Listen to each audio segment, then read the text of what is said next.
Okay, welcome everybody to this first OASIS lunchtime talk of the fall 2025 season. And we have quite a few talks coming up in a short time span. This is first of the 6 talks that we have right now scheduled. And this first talk is a very interesting topic on nostalgia and video games. I think a topic that has been receiving more and more attention lately during these past years. Here to give the talk, we have Richy Srirachanikorn from Concordia University, Montreal. So without further delay, take it away, Richy. Thank you. First question, do we have Post-its in this place? Post-its. Back behind the screen. In the card back there. Okay. Can you help me find some Post-its? Thank you. Because I just found out some new folks just came in. My name's Richy. Nice to meet you. Let me try something before we begin. Just put your hands up like this. You ready? You ready? Ready? And those online, do it as well. I mean, I don't know what you're doing it for. Ready? Oh. Ready? Whoa. Ready? Ah, gotcha.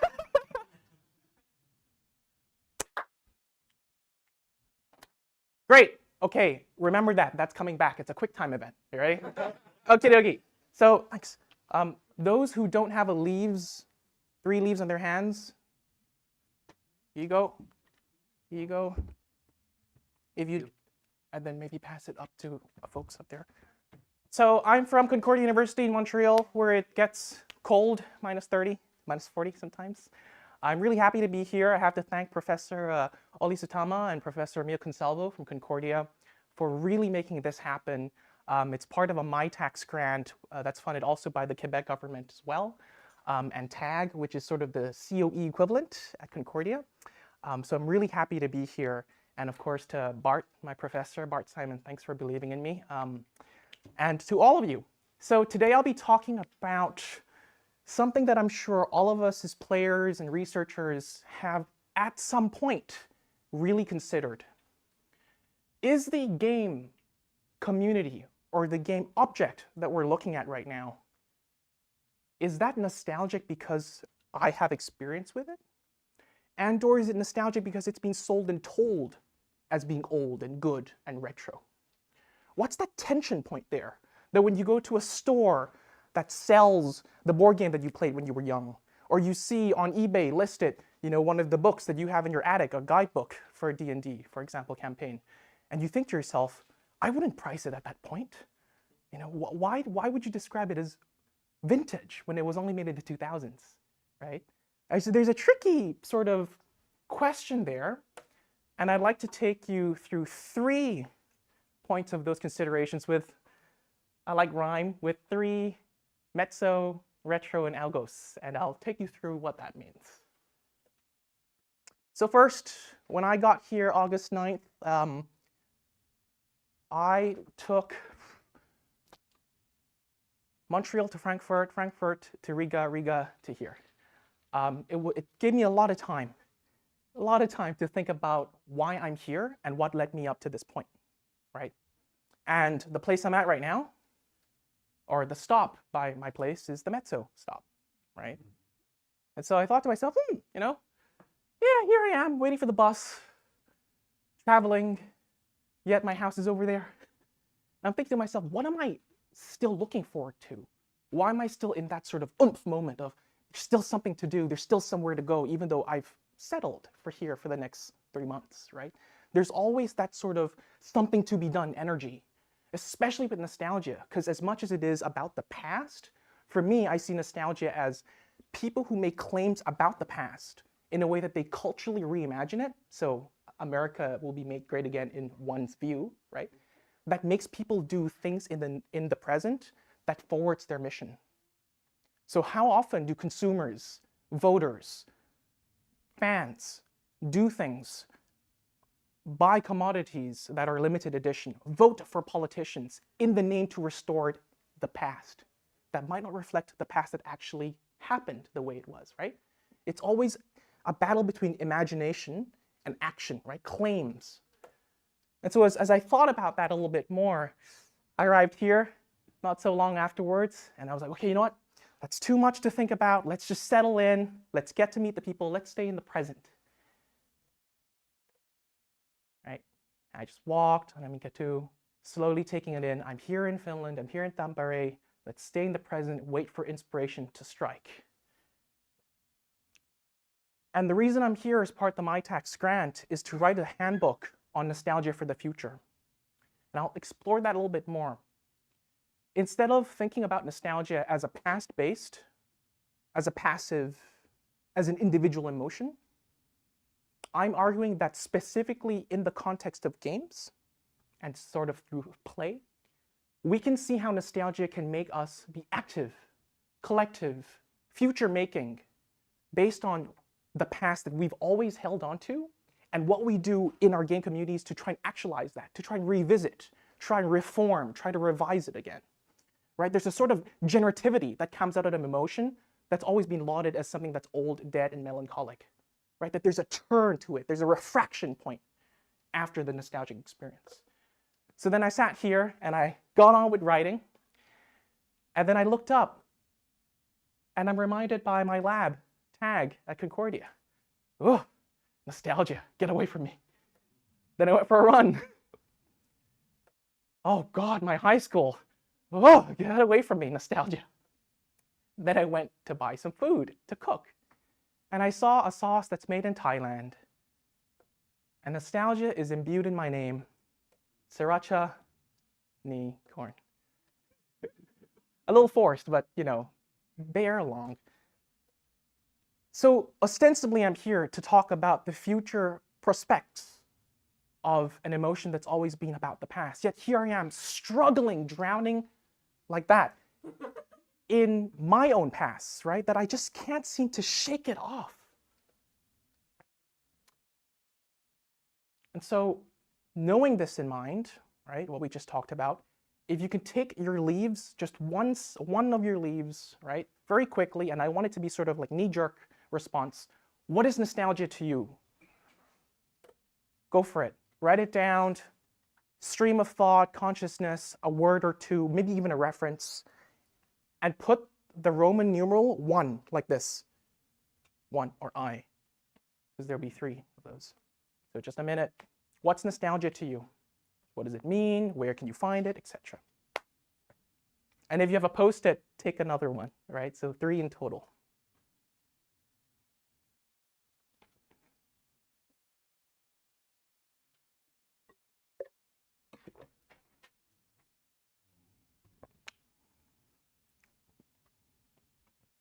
Okay, cool. I'm going to take you back from the think realm, because that's how it should be, right?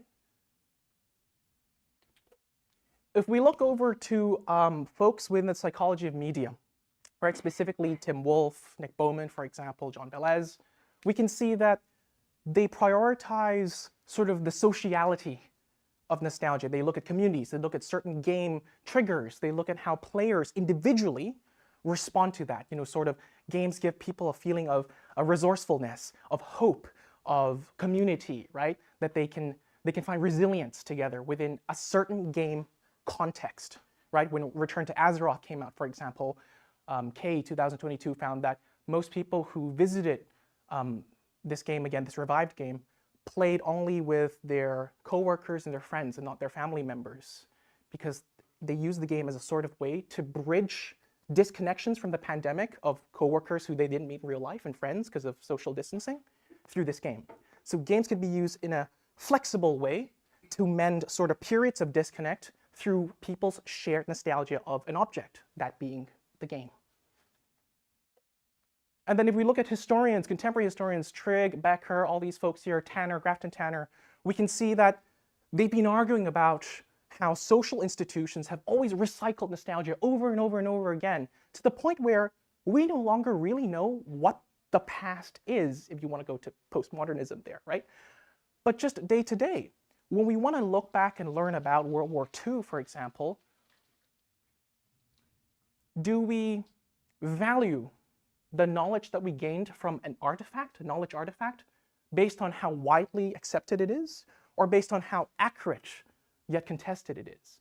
If we go for the first option, Call of Duty might fit into that. It's widely accepted, it's trivially played, it's well known. There are some parts that are based on a real story.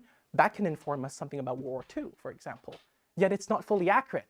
All the characters are fictionalized, right? There's that tension there too. So where the psychologists look at the individual's response to nostalgia within a cultural context, historians look at how all the cultural context, that's what matters. You know, whether individuals want to get against it or not, we have to look at how nostalgia is being floated as a phenomenon and then look at individuals. So there's sort of a macro-micro imbalance, right, in the shift of how we approach that question of what's nostalgia. For a sociologist like myself, I go in between, right? I acknowledge the fact that the individual experience of what's happening in the world, unprecedented over and over again, right? That it forces us to have disconnections. It forces us to feel cynical sometimes. It forces us to contend with the fact of we've lost so much and we're losing so much more. Climate change, trusted institutions, familial bonds, right? All of these things are in the process of losing. And so I look to Fred Davis, one of the first sociologists to pitch nostalgia as a sociological research agenda. And he says that nostalgia is a social emotion in the sense that all of us are bound by yearning. Yearning for something, whether or not it's accurate or it's not accurate, because it mends our discontinuities in the present. It's useful for identity. It's useful for hope, right? So that's the psychologist's part. Michael V. Jacobson, who trained with Zygmunt Bauman, right, who wrote a lot on postmodernity, look at modernity, he writes that we use nostalgia, we chase things in the present to sort of get a sense of comfort, to slow down life. A lot of consumers don't really buy things because they believe in the fact that that's representative of the past. They do it so that they don't have to feel FOMO and feel sort of that desire to go on to the next thing, the new consoles, that if they have their Barbie doll or if they have a PS2, right, they can just settle and be like, I'm in the present, I'm gonna stay with my niche. Right? And so that's sort of a resistance, that's sort of battling with what the historians are talking about, how there's always a new line of product and there's always a new nostalgia thing. The more things are made, the more things will be known as old, right? There's always that catching up that consumers have to do. And here, Jacobson says, some consumers just stick to one period of time to resist that wave, right? That nostalgia wave. Following along? Cool. And then finally, Janelle Wilson, a sociologist who's a little into psychology as well, she says that a lot of us actually don't even have to consult social institutions or game communities. Just go to your attic, right? Or go to your storage room or go to your garage. Look at a box that you haven't looked at in a while. Maybe that box represents a career of a sports person in high school that you could have been today. Maybe a box represents another career that you were climbing the ranks of, but you had to quit that job due to some family reasons. When we revisit these artifacts that are personal to us, but we had to forego because of cultural circumstances, recessions, pandemics, etc., then we can draw personally from that well to nourish us in the present. You know what? I'll try that again. I'm going to go back and get on LinkedIn and try and get that career again. As a sort of a personal nostalgia that nourishes you again, right? That sort of springboard to actualize the future you've always wanted. And this goes really well with one of the historians that I talked about, Svetlana Boym, who's no longer with us anymore. And in her, probably the most cited book in nostalgia studies right now, Future of Nostalgia, on page 351, she has this famous quote, "We are nostalgic for the past, not for the way it was, the way it's lived. We are nostalgic for the past the way it could have been." Right? That when we yearn for something, we always want an ideal version out of it. So that's Wilson's, that's the psychologist's, right? Sort of selective memory. But then because We don't know what the past is anymore, thanks to the social institutions, thanks to MAGA hats, for example. All of these things that trouble what the past meant, we can't help but be nostalgic for an inaccurate past, an unlived past, a culturally retold past.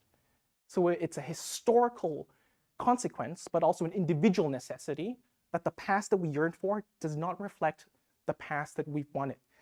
So here, it reflects a sort of utopia, right? A nostalgia imbued with desire, a nostalgia as a blueprint rather than as an artifact of the past, a nostalgia for the future. Does that make sense, kind of? Yeah. There. So that's where I'm at. That's sort of my approach. And within game studies themselves, I've explored this throughout, sort of looking at GTA 4, for example, which I never grew up playing, but I've played with what Mia Consalvo calls paratexts, right? So the machinimas, the guidebooks. My friends would spend all day playing GTA 4, and I spent all night remembering facts about GTA 4, right? So I played around, I played along with it, right? And so finally, after 16 years of not being able to play GTA 4, because my computer just couldn't run it, I played it at the lab where I'm at, and I still felt nostalgic, right? It didn't scratch the itch, because what I was yearning for wasn't the game itself, it was the experience of sharing that first time. Hey, 5 stars, you remember that? Yeah, right? There's that social aspect. So nostalgia isn't just an individual thing. It's not a historical thing that says this is the past. It's much more messier than that, right?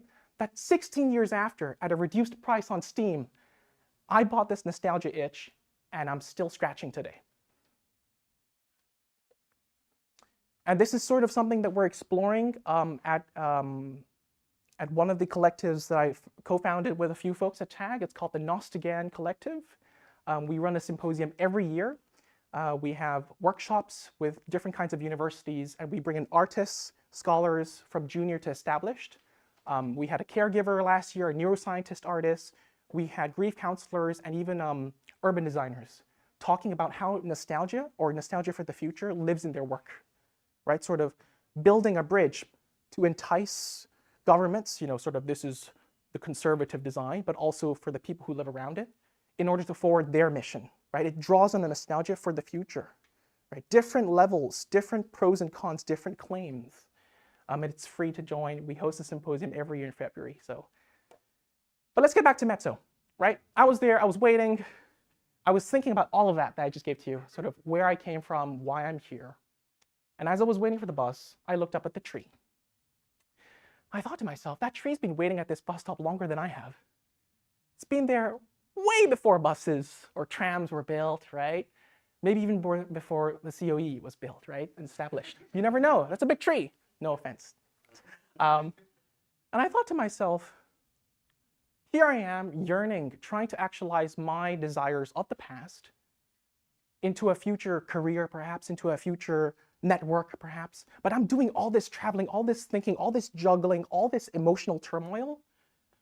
And the tree is doing the exact same thing, but solidly, you know?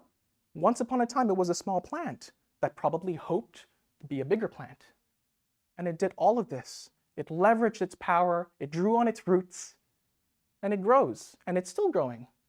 And I sort of thought to myself, is there a way to pursue this research agenda, nostalgia for the future, in a way that's a lot less concerned about what's going on? Perhaps a lot less serious, a lot less alarmist.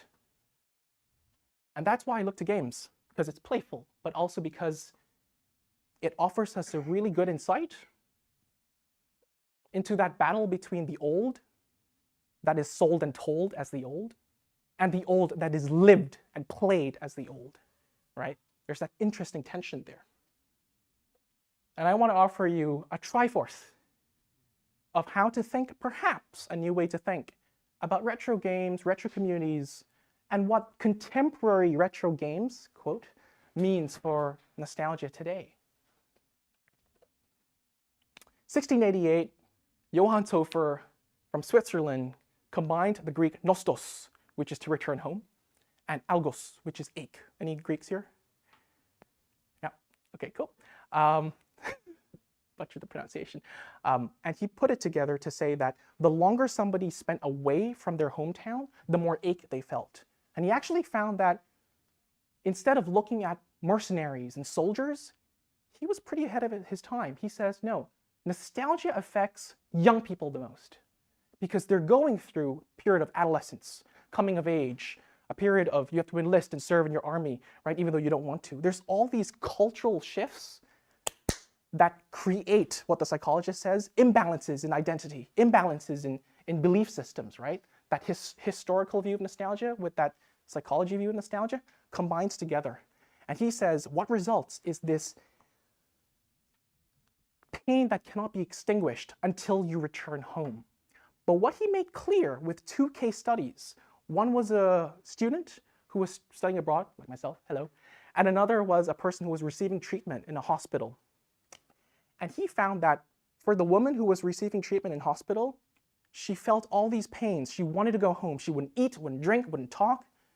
And then when the hospital denied her a return, guess what happened? Any guesses? She died. Yeah, well, according to Hofer. For the student, wanted to go home, same symptoms, wouldn't eat, wouldn't drink, wouldn't talk to anybody, would not study, just shut down. Halfway on his trip home, he was cured. So Hofer displaced nostalgia from a somatic disease to a disease that he calls of the afflicted imagination. The strength of the imagination alone, per Hofer, is what causes nostalgia. Where is home? What is home sold and told to you as? Do I believe I'm on the way home? Am I at home already? Regardless of Hofer's intentions to be nuanced and say it's actually about the imagination, which means we should look at the messages that cultural institutions peddle, but also the imaginations of a people, writers after Hofer's medical dissertation ignored that part. The only thing they took was the fact that nostalgia equals away from home equals deadly. It's true. So generals in the 17th century would ban and consider you a deserter if you whistled any tunes of the Swiss Alps. You know, like people used to sing the Alphorn instrument. Cowbells were banned because it reminds Swiss people of the Alps where they were from. So no cowbells when you're out on a mission, right? And then we have psychologists and clinical physicians who were diagnosing melancholy as the same as nostalgia, right? As people who have nostalgia have no interest, they have no future, they're cynical. And it's this sort of turning the nostalgia into an othering tool that has always been central, right? It's despite nostalgia being, if you're nostalgic, you're an other. If you're nostalgic, you're a deserter. If you're nostalgic, you're an ill person. It's an object of disgust, yet it's central to maintaining the status quo, but also the message and the power of the institutions that make it, right? It's like a cockroach that you just can't get rid of, right? And then historians later, ever heard the term nostalgia waves, anyone? Nostalgia waves? Just one person? Okay, nostalgia waves, right? That sort of feeling of, you know, within the 80s, there's this wave of nostalgia. Within the 90s, there's this sort of cultural trend, right? Alfred Toffler said that against Hofer, young people are more susceptible to nostalgia waves because they're uninspired, unintelligent, that they are faded by the wars before them, that now that the greatest generation, you know, passed them, they didn't know what to do. Now they're just looking around, recycling the 50s, the 40s, and then making it to all these modern white collages, right? That he's saying that young people feel nostalgia because they're overwhelmed by what's to come, unprecedentedness, right? So you can see here that there's a social component. We can't forget that. That's central to the triforce of thinking about nostalgia, even before retro gaming. Consider who makes these claims. Why are these claims still floating here?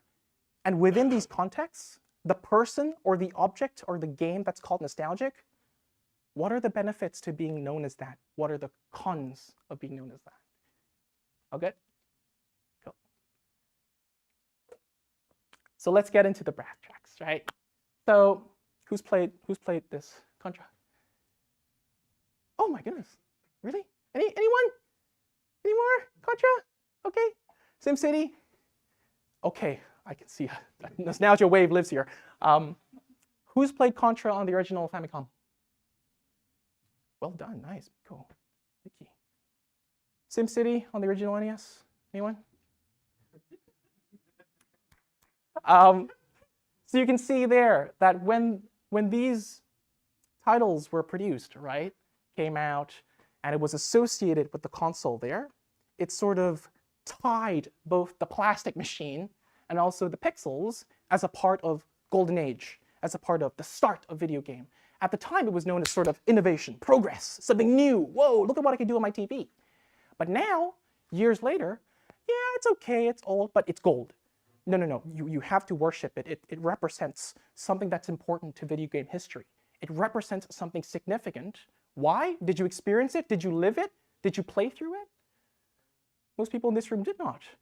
But if you search on forums, if you look at sort of how people see these things, this lists pretty high up there, right? That there's sort of valorization without the proxy of experience. And so years later, when Contra was now made accessible to people like myself, right, born in the 2000s, through arcade machines, and I got to play The Sims through the PC, Sims 1, right? Then I started to fall in love with this franchise. I understood what my parents were raving about. I understood what my high school seniors were spending all night and all day, right, saving up money to buy it. Unfortunately, this is the machine I had. You try to run 3 YouTube tabs at once, and it becomes a Chernobyl reactor. So obviously, I couldn't. So I had to borrow other people's PCs, borrow other people's consoles, right? Sort of ride their nostalgia wave. And every time I did this, they always said to me, Richy, careful, careful. The cartridge is fragile. Careful, you'll scratch it. I'm like, Jesus, am I playing the game or am I playing your game here? You know, sort of, there's that tension there to preserve, right? Sort of reminiscent of that. That the valorization of what is old and gold extends not just to the object itself, the significance of the game object, but also within the plastic itself, right? Also within the community.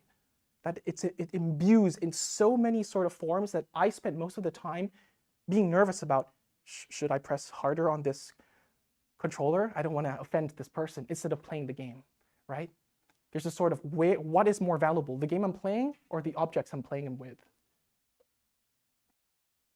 But we see here that regardless of how one is introduced to these franchises,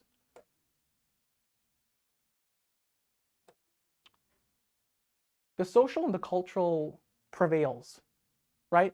That regardless of what is the original object, for me, my nostalgia, my true nostalgia for The Sims is on PC.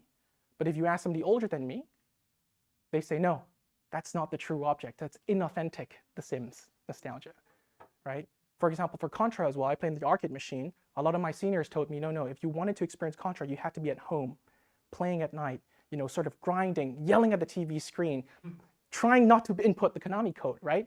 Sort of battling through that. You don't understand. You youth just put coins in the machine, right? And look up tutorials. But we see as well that besides the people around us, the cultural determination of nostalgia also is profited by the people who made it, right? Konami knows this, right? They've done their market research. So does Maxis and now EA. They know that people valorize, that people make niches for all these titles, right? So they hold on to it. They sort of legendarize it, right? So that despite new systems, new titles, new variations, they make it clear in their interest that these communities should be supported, that the nostalgia line of something being old and gold should be kept because it guarantees their position, right? With new consumers, new controllers, new companies, it's in their interest to stand out in the crowd for being old and gold, for having created what people love, for having been responsible for the history of video games. And Birkin says that a peculiar side of technological progress within gaming is that one game within an era or within a year can instantly become old once something new comes out. How often do you see trailers on YouTube of new video games, instead of boasting its storyline or really the importance to the community, talking about how it has new graphics, it's associated to the latest console, right? It represents progress. You're not playing a game, you're playing the future, right? There's that interesting shift there of how we redefine something that's valuable, right? That yes, it's based on your nostalgic franchise, but look at what more can do. GTA 5's trailer, for example, right? That's an interesting example. And Peter Mackay as well, or Peter Mackay, says that the video games are very new at once in terms of what they're able to offer, how they can challenge our perspectives, yet at the same time, they can be instantly made redundant and obsolete. There's that tension there that both players and player communities, but also companies acknowledge. And so it's important to decide what's old and gold, to have a sort of flag in the ground and say, this is good. This is solid ground. I'm staying here. I'm believing that this is nostalgic because this gives me some footing in all the change that's happening in the game industry, in all the change of people's tastes over time. And we see the same. All these illustrious franchises, right? Despite now being over 10, 20, almost 30 years, that there are still some titles that dominate the forums, that dominate players' hearts. That sometimes on Facebook pages of these companies, they keep making references to throwback, nostalgia of, they have to keep that in people's memories, old and gold. Exactly what Garda says. And I'm sure you know Jaakko Suminen, right? He calls it a nostalgic sensibility, that within retro game cultures, it's in the interest of both players, but also in the companies to sort of get people to feel this predisposition of, as much as there's new progress, don't forget what was good before. Don't forget why we're here. There's all these innovations, but in a field of so many new innovations and advances of new graphics, new ways of playing, maybe if we look at companies with a legacy that's celebrated, a nostalgic legacy, we can trust them more. We can make our choices of buying which new game based on who has old and gold claims of the past, right? That gets into the equation of why people seek out new games by looking at trustworthy companies based on what they've been able to accomplish, based on their weight in players' hearts. So nostalgia isn't the object itself, but it's our experience of it. Same as Freud and Boehm, who says, in nostalgia, the finding of an object leads to another, right? That there's always a subject-object relationship, and that forms what we call a nostalgic encounter. And Birkin says the value of a digital game these days is not so much what's within the game itself, but its relationship to other games that do something similar to it, how it's able to stand out in the crowd. Now, that may or may not be within all games, but within the context of claims about nostalgia of old and gold, it's important, right? Sort of if you have that legacy behind Maxis, EA, Konami, it helps when you want to make your case for why your game, as much as it's competing with the innovations out there, should be revisited again. Give us another chance, We're responsible for your childhood. So there's that cultural aspect, right? The Triforce. Material. We know nostalgia, nostos, is the returning home. A lot of people talk about that. What's their past? What's their community? But a lot of people do not also talk about the algos, the pain that's involved in that, to define where home is. And Birkin gives a very good example here. Jack's Pacific released in 2003 this sort of pluggable, playable TV game console, right? That you can revisit Pac-Man, all these retro games within this little plastic machine right here. It's handheld. No need to go to the arcade. No need to set up all these difficultly set up assemblages. You don't have to go on eBay and search for the original copy. Just buy this. You can access the past in your hand. And that contrasts very much with MAME culture, right? Who here has been involved in MAME culture? Emulator, right? Sort of emulating machines, right? A little bit, kind of. You know the pain that's involved, but also the reward of trying to figure out how to emulate a game. Perfect, right? That you have to search for that right folder. It's sort of like a assemblage of things before mods were made easier now, right? That's sort of, in order to craft the authentic experience of Contra on your PC, you have to learn all these languages, be on this sort of boring, overwhelming system, right? There's that pain there of, gosh, I just want to revisit the past the way it was. But the reward, right? The nostos, the drive to go home, outweighs sometimes the algos. So between these two, right, one, getting rid of the algos permanently and saying, here, you don't have to go home. You're already at home. Here you go. TV, go for it, $50. The other one, suffer, sucker, right? You want to go home? Walk. And that's what we tend to forget, right, in terms of when we're talking about nostalgia. Perhaps it's meaningful. Perhaps home is what it is because it's painful to get there. That the algos adds that purpose to that nostos. That when we think about nostalgia, as much as we valorize objects and communities and the sentiments, don't forget that rose-tinted glasses also has thorns, right? That there is pain involved, that there's deliberation, negotiation. So instead of nostalgia as a thing of longing, maybe it's about belonging, right? Wanting to find some footing, a community in the present world. Bowman et al. Looked and tried to sort this out in their really interesting study. Personal nostalgia is you yearn for an experience of the past that you lived through. Historical nostalgia is you yearn for a past that you never lived through. Thumbs, everybody? Yep, got it? Cool. Yep. So they wanted to see if this was the case. They asked themselves, let's bring in younger and older players, right? And let's do this. Let's let them play arguably the most famous classic quote-unquote retro game, Mario, and let's make sure that the only thing that they can do in this setting is focus on the game, but more than that, put a blanket over their torso and give them 3 kinds of controllers. And the hypothesis was the older the controller, the more authentic to when Mario came out, right, to the system and the game. Older players will feel more personal nostalgia. Oh, this feels familiar. Yeah, I played through this. Oh, yeah. Oh, wow. Oh, gosh, there's that D-pad again, right? But then they hypothesized that younger players, perhaps, will feel more historical nostalgia the older the controllers felt, the more foreign, right? That most players, younger players, are used to that on the right-hand side. But as they regress backwards, right, randomly, they will feel more historical nostalgia for a past they never lived through. That make sense? So they're testing the material itself, right? Can material objects be responsible for one's feeling of nostalgia, and for what kind of nostalgia? And what they found is interesting.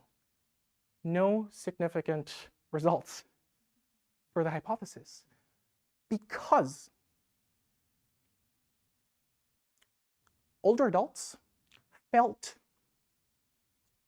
personal nostalgia, not because of the controllers, right? They felt personal nostalgia just as much as with the new controllers on the right-hand side, as much as the old controllers. But they felt personal nostalgia for a past they lived through because they recognized that the game represented a big part of their history, a big part of their culture.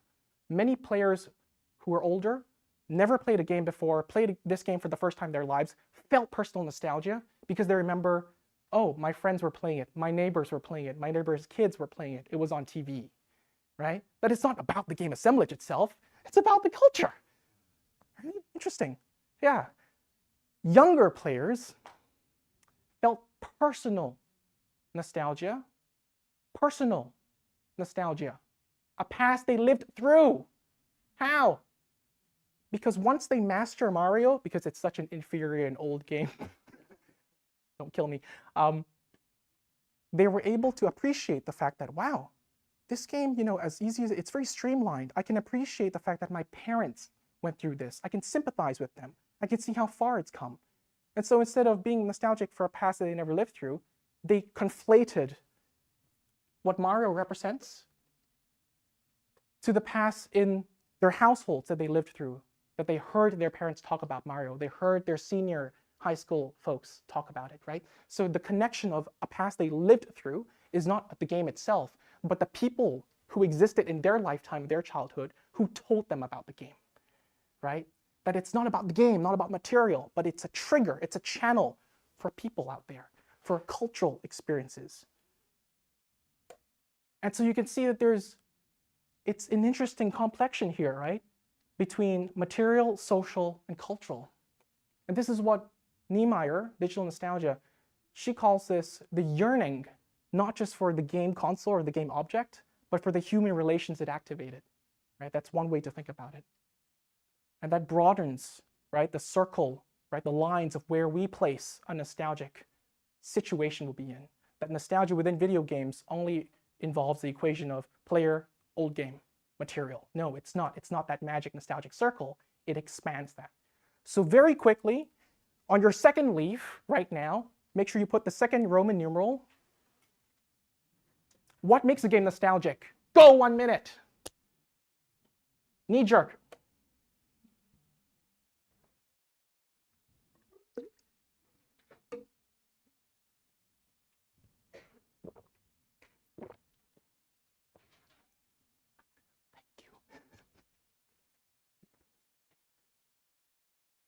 Wait, Nico, that means people online just saw me spill my water. Hey, ignore that. What makes game nostalgic? Very quickly. Okay, stop. That's good. We don't get to realize the past we always wanted to live in, so this is what you have to suffer through. Algos. Are you ready? All right, this is it. So now we know. I gave you a triforced, sort of to rethink how we approach nostalgic assemblages, studies, settings, sentiments, right? That it involves this trifecta. Let's conclude with this last part. If we now consider how we got here, the Metso, what others are talking about, if we consider the messiness of the present within retro objects, retro communities, retro games, old and gold, and we know it's painful, let's stay with the trouble, to borrow Haraway's term, right? Let's stay with that algos. Let's see where that takes us. Out of game communities that sit with this algos, that the past that they wanted to live through, that they now have to use emulation for, that they have to redefine and create themselves, that they can't access anymore because some companies copyright and protect their intellectual property. What do these communities do? Drawing on this nostalgia, wanting to bring it back into the present, and where does that lead? What happens? 3 examples. Number 1. Obama elected, you remember that? Steve Jobs, iPad came out. Jump a few years forward, Gangnam Style came out. Oh boy. World Cup, and in the middle, 2011. Well, that's not anything, it's just a photo on Google. But we're here right now, 2011. These are the games that came out. Right? And this hit mainstream. This started to get people's attention. What the heck is this? Amidst a sea of progress claims. What is this? Yule offers us counterfactual nostalgia. Minecraft, those who have played it, has no real story. Your first act in the game to create something is an act of destruction. You mine, you chop wood, you exploit. Further in the game, you automate with redstone. You enslave the villagers. You pillage all these biomes, and you deforest entire lands. You pollute things, right? That in the terms of what you want, your future, you leave a trail of destruction behind, for better or worse. So it's a timeless game, right? There's a sort of contemporaneity to it. Hard word to say, try that. Yet at the same time, its look is very deceptive. It's a sort of low poly look here that makes us feel, where am I right now? Am I supposed to yearn for something? Am I supposed to connect with a past? And Yule argues quite convincingly that Minecraft here emulates the cultural thought of what the 90s was. Now, those who lived through the 90s know 90s didn't look like this, but it's sort of, Minecraft adopts this cultural reimagination for younger kids, players in the 2000s, 2010s, that this is what their parents' past looks like, right? Their high school seniors looks like. And they don't know what to do with that. So it's counterfactual in the sense that this past never existed. It's counterfactual, but the nostalgia is still there. And we see the same here too, with when people look back, right?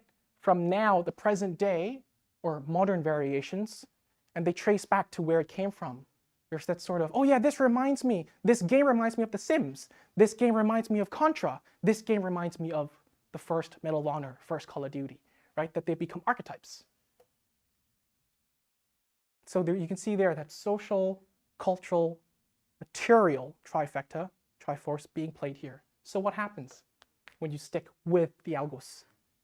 Kelly and Shu said that a contemporary retro game has both retro flair and a modern focused aspect to it, right? Contemporary retro, Minecraft being one example of that, right? Through the blockiness of the game that is counterfactual of a past that never happened, and Mojang's game without really a clear story, a timed story. We can extend this to YouTube culture, right? Captain Sparkles, who's seen that? Fallen Kingdom, yes, thank you, my people. Right? That the first sort of wave of famous Minecraft machinimas, music videos, getting into digital culture was this. Music videos, drawing on what was famous at the time. Pandemic dream, speed running, anybody? Oh, okay, my person. Speed running, sort of, how do you play an old game, now over 10 years old, and the most popular game of all time, in a way that gives players something new to see. So speedrunning, as you all know, sort of how to best exploit the game to achieve the start and the end, right? And so this new wave of speedrunners in Minecraft injected a new way to play, right? Oh, revision, oh boy. And then now, 2024 onwards, paper and forthcoming, we see sort of a regression, and I don't really like to use that word, but sort of a look back of famous YouTubers now who intentionally don't download the latest versions of Minecraft, but they go back to alpha, where you can't even sprint. There's no hunger bar, right? There's no armor. And what do? Commentary. Let's Plays, right? Going back to that originality. But instead of talking about, oh, welcome to Let's Plays, they talk about what's going on in the world. How do you deal with what's going on in the political climate, COVID at the time? So there's this blanket of the visual, the material look. But the cultural, what's going on, is still also being tackled at the same time, right? Let's talk about the difficult things in life. And players are doing this all the time. CurseForge being one of them, right? A software you download where you can choose which version of Minecraft you want to play, and then you download the mods in order to design that, to make it difficult, to make it look more retro, right? In your eyes. The past, not for the way it was, boing, but the past the way it could have been. Again, with Jacobson's.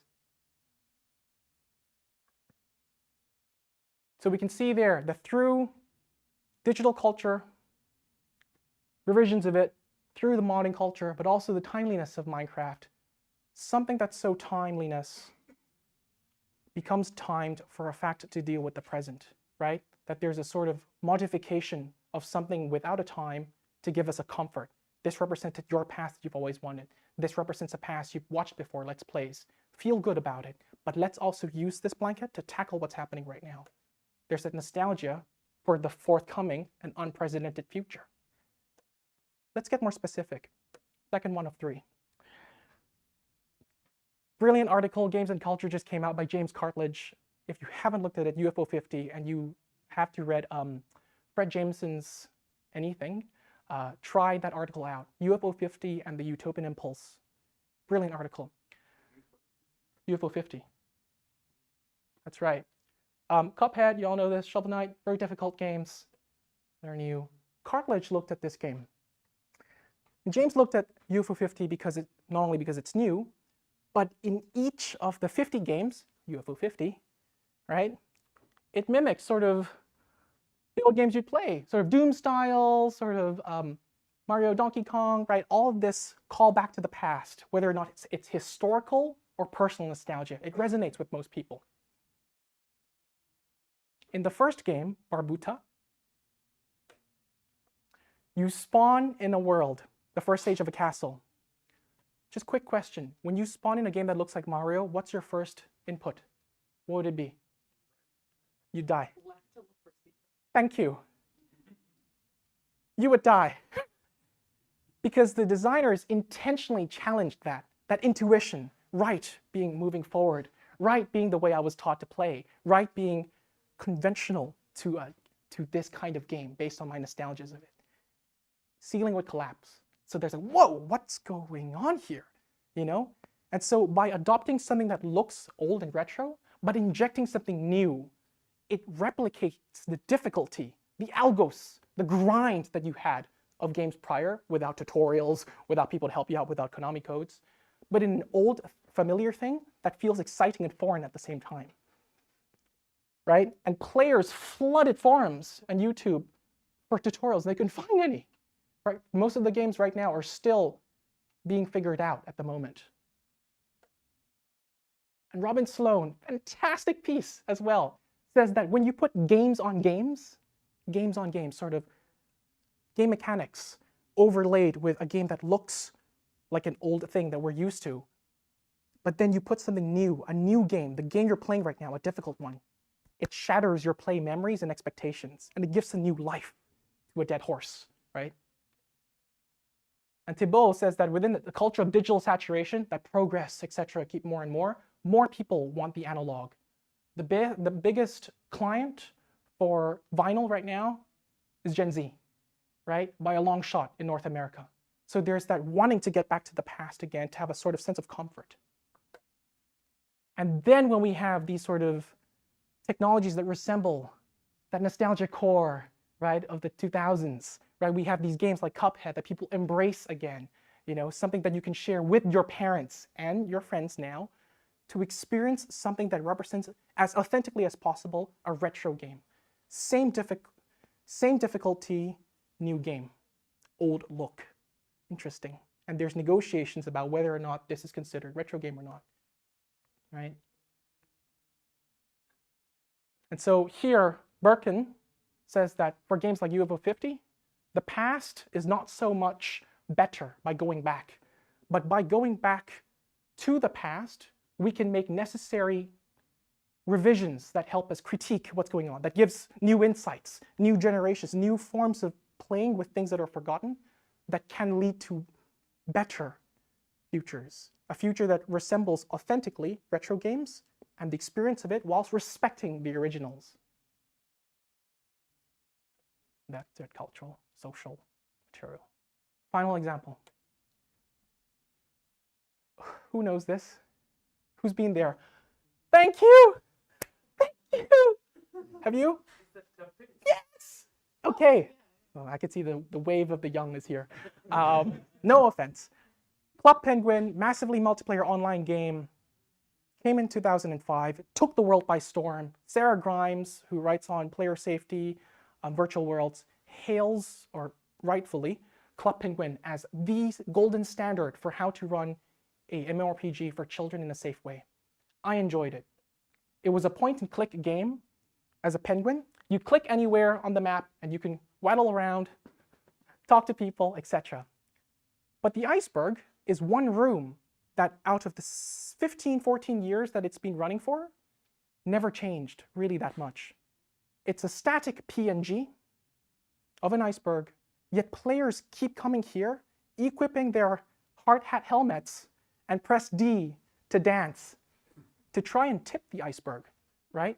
That's something so static for 14 years, galvanized players to animate it, to have this sort of, I want to see the iceberg fall, tip over, I demand this future. When Disney acquired it and eventually shut it down to launch their Club Penguin Island mobile app, they finally addressed it. After so many years, they tipped the iceberg. Great. Then, all of these private servers started coming up. I guess the iceberg wasn't tipped after all. Players wanted Club Penguin more. Players wanted a new Club Penguin. A Club Penguin that, like Minecraft, mimicked the old beta version. Insatiable, untippable. Guess what happened? Disney sunk them all of them. And for good reason, some of them were not safe. So what did players do? In my paper in Press Start, I looked at a game community at the University of Greenwich. And it was folks who were born in 2000s, and they basically came together and said, we're going to recreate Club Penguin in a way that makes an impact for the world. There's a discernible future line. Club Penguin every year in Christmas had this charity campaign where players would donate the coins that they got from minigames to 3 charities. At the end of Christmas, Disney would actually donate that percentage of their profits to those 3 charities. Where else can you find middle schoolers arguing about whether wildlife, whether humanitarian aid, or food was better, right? They did the same. 3 charities, players got to play Club Penguin with a difference. The Algos is there, it's not really Club Penguin, we're just in a room, but we got to continue the tradition. And all these new Discord servers that don't have a game per se, not all of them, but now the game itself has become sort of memorabilia. Players holding on to things that they like. So Club Penguin has paratextualized, right, into all these memorabilia, these things that make the game that we love today. And finally, most impressively, those who played Club Penguin, grew up playing Club Penguin, since then have now gone to university, got computer science degrees, programming degrees, and teamed up with the original team from Disney to make Party Parrot World. So Disney can't take it down anymore, and it has authentic people who know what Club Penguin was and is for them today. So you see that Algos is put forth into a nostos ahead for the future. And that's today. So, to conclude, if we realize, take the bus, sort of seeing, gosh, what's happening right now? So many changes happening all at once in the world, but we just ride along and look at the tree, sort of being calm in how we approach the future, how we actualize the past we've always wanted, right? Riding along.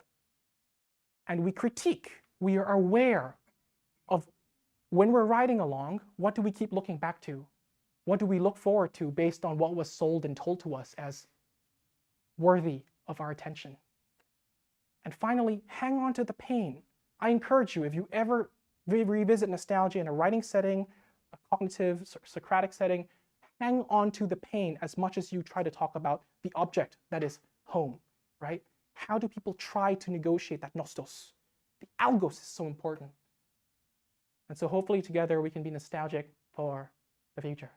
Thank you.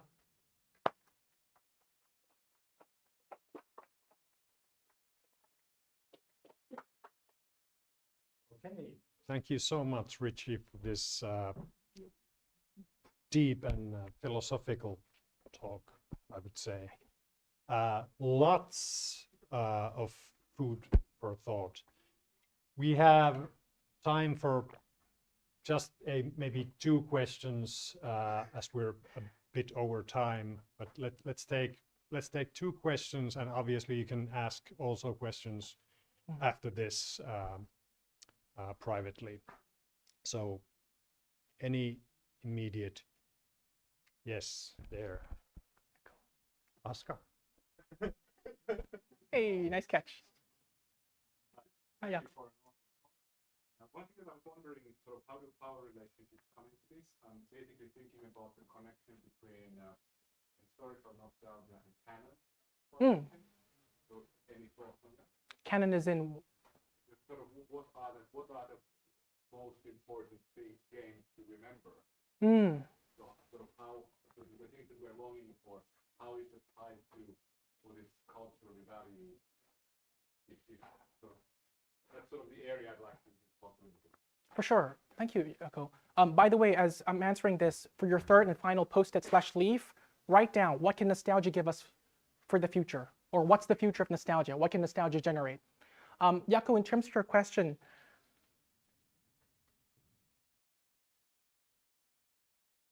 there's this, Peter MacKay calls reparatory nostalgia the feeling that turning back the clock can't change what's happening. So he looks at Braid that mimics classic platformers like Mario, which is canon, so to speak, right? And then players start on level 2. By the time you finish the game, you go back to level 1. So the whole game you've been running right. The last stage, level 1, you run backwards. And it's revealed that the princess at the top and you at the bottom, you weren't actually helping the princess with the obstacles. The princess was running away from you. She was setting up the obstacles, right, that you had to try and get her. So it sort of changes the role of the protagonist, the villain, simpleness of old games. In terms of who makes claims for it, as much as it's important that Nintendo is still lauding Pikachu, Mario, right, as their sort of face, also Master Chief, right, as the face of some game communities. I think a better question, instead of looking at who makes these claims, is what happens to them within specific contexts. That Braid, for some people, will resonate with the fact that, I agree, yeah, let's debunk Mario. You know, maybe there is no protagonist. But then for some people, they feel offended by it. You know, a lot of people on Steam say that I was expecting another game and I got this one instead. I didn't want to be the villain. So the canon rests again between the relationship of the Triforce rather than who makes, because they change all the time. You never know. Tomorrow, if Sega goes through some sort of scandal, they might disown Sonic for some reason. I mean, it nearly got killed when the movie came out and he looked like an ugly hog, right? So again, it's individual based rather. The canon's always negotiated for me. Sorry, the Catchbox batteries died. So the next question, can you repeat it when Thank you, Mikko. Thank you. One more? Yes. Mark. Thank you very much for the talk. I will try to be very quick. There's lots of questions.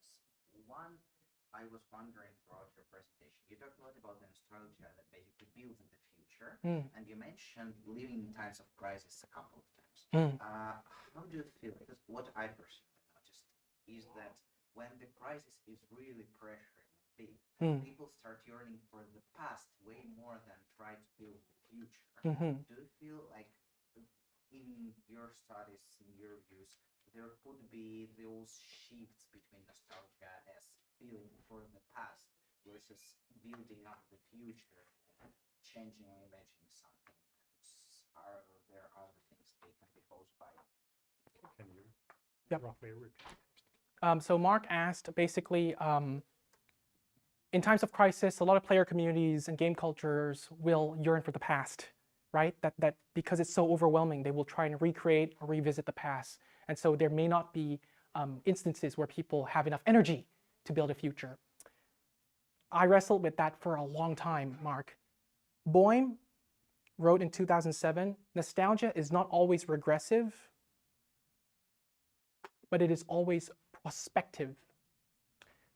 Regardless of whether players yearn for the past that is canonized or a past in a way that they want to, Minecraft modding, staying with the alpha, beta, the fact that they're revisiting this and redefining it in a way already creates fertile ground in the present for communities that critique previous game choices, previous game rules, previous valorizations of what's good and old. And that itself is the future. I'm not so much as convinced as sort of maybe urban designers are, or maybe geographists within talking about capital, who sort of see the future as a thing we can get to. For me, it's sort of the future is what is generative in the present. And that may be regressing back to the past of an old Minecraft version, or that may be redefining something like the new Club Penguin, but that creates a future still.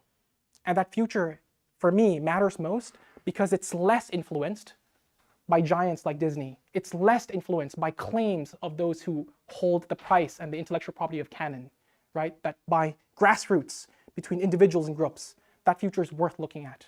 The algos matters the most, not the nostos. Okay, let's give a last round of applause to Richy. Thank you.